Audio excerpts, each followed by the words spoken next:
People think they struggle with discipline. They say they need more motivation, more focus, more consistency.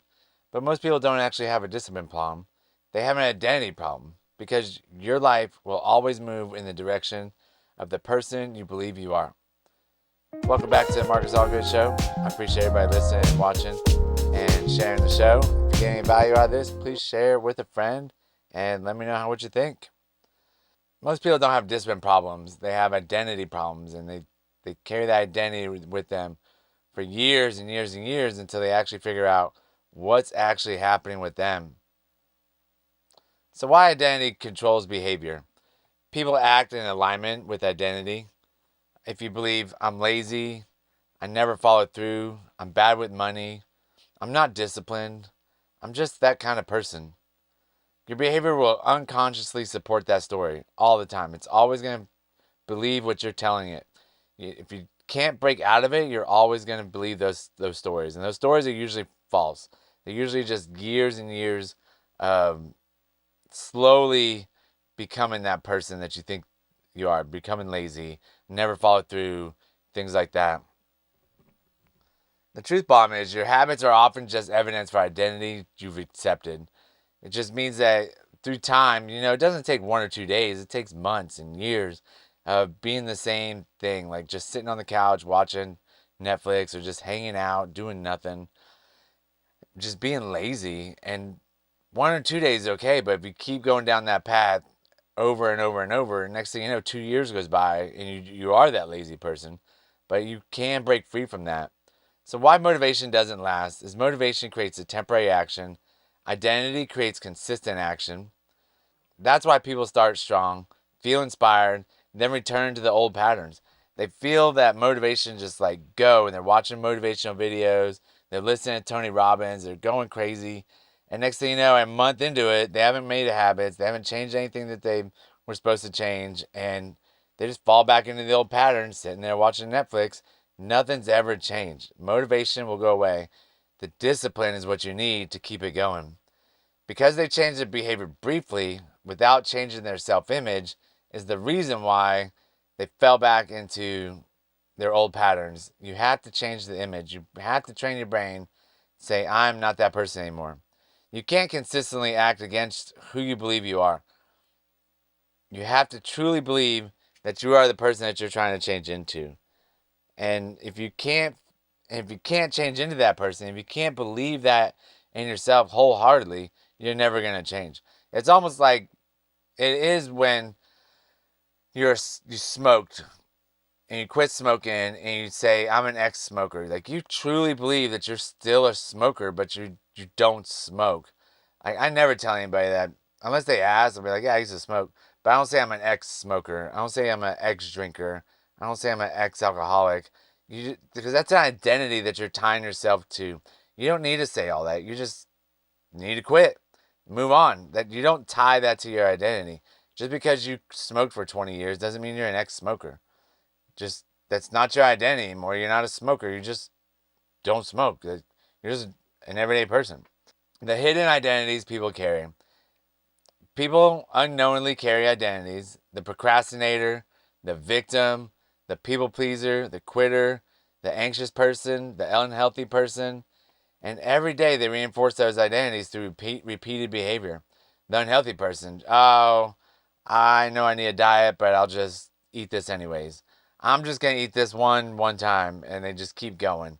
The procrastinator, they always put it off because they need to feel that dopamine hit when they it's the end of the timeline and they got to get it done. Like, they're like, oh my gosh, I got to get it done. That's their dopamine hit. That's like their addiction to that, to try and get it done in a faster time instead of just getting it done. The victim, the victim's the victim. They always negative, everything. Everybody's out to get them. Everybody is out to, make their life just a miserable life. And the people pleaser, that's on the opposite side. They're always trying to please people. They're always saying yes. They're always like, yeah, I can do that. Yeah, I can do that. And it gets, like, you get in trouble doing that to yourself. But the story you repeat internally eventually becomes your reality externally. And it's just what happens if you keep, just like they say, if you repeat a lie long enough, you're going to believe it. And it happens in the media, it happens in true real life, it happens with your friends. It's always happening, and it's really happening with you in your own brain.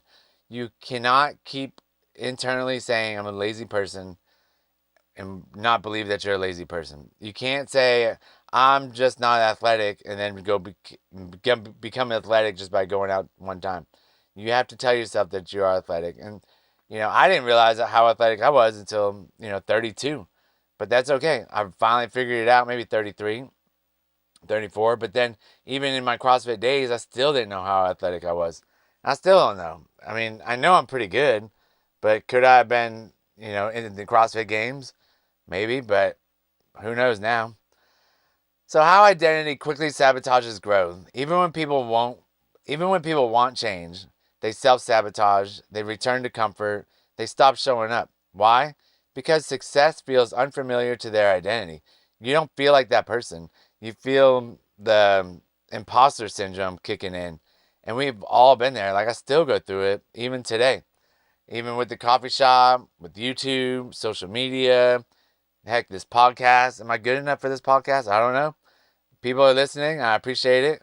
But if you can find me on social media, tell me that you actually listen to the podcast. I would really love it. Marcus Allgood will search all the social medias. The brain prefers familiar pain over unfamiliar growth. And that's just hard to really get down to why it likes that. Like, we're not going to go into it, but it is so true that, like, just take running, for example. If you run hard enough and you run long enough and hard enough, your brain's going to tell you just slow down, go back to easy pace, or even start walking. But if you push past that negative chatter or that voice in your head telling you to slow down, you can make the pace that you're trying to go. It hurts. It's uncomfortable.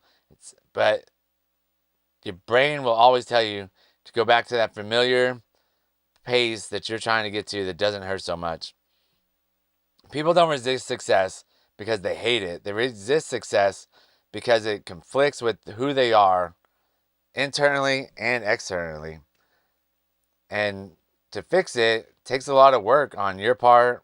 It takes work on your mentors and just people, your spouses, people helping you get through it. So how do you change that identity? You stop repeating negative labels.